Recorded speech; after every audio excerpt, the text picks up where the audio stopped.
काहींनी म्हटलं की बाबा मग तुम्ही ते आमच्या लोढाजींच्या मुलासोबत एक करार आम्ही केला, त्याच्यावर खूप लोकांनी म्हटलं की लोढाजी तर तुमच्या मंत्रिमंडळातच आहे, इथेच बसून त्यांच्याशी करार का नाही केला? बरोबर आहे, इथे बसूनही करार करता आला असता त्यांच्यासोबत.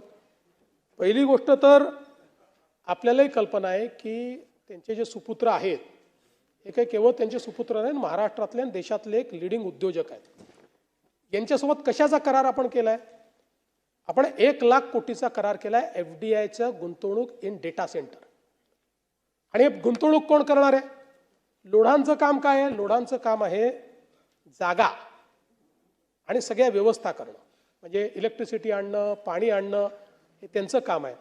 गुंतवणूक कोण करणार आहे त्या ठिकाणी? सगळे हायपर स्केलर्स गुंतवणूक करणार आहे. Amazon, STT, मायक्रोसॉफ्ट, NTT, म्हणजे जगातल्या ज्या सगळ्यात मोठ्या डेटा सेंटर कंपन्या आहेत त्या करणार आहेत. आणि म्हणून त्यांच्यासोबत करार केला. हा लोढांसोबतचा करार नाही आहे, लोढांनी त्यांच्या वतीनं केलेला करार आहे. या सगळ्या कंपन्यांची गुंतवणूक त्याच्यामध्ये आहे.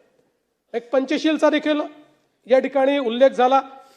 पंचशील जी पुण्यातली कंपनी आहे त्यांच्यासोबत तुम्ही करार केला. हा पंचशीलचा करार नाही आहे. पंचशील सोबत हा ब्लॅकस्टोनचा करार आहे, ज्याच्यामध्ये पुन्हा डेटा सेंटर आहेत.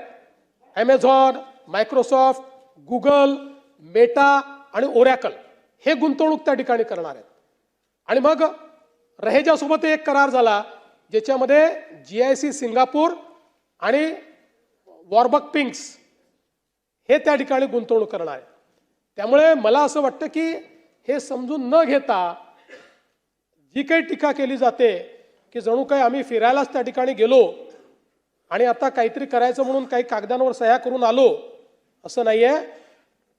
Davos is a very serious business आणि तो सिरियस बिझनेस करून आम्ही त्या ठिकाणून येतो.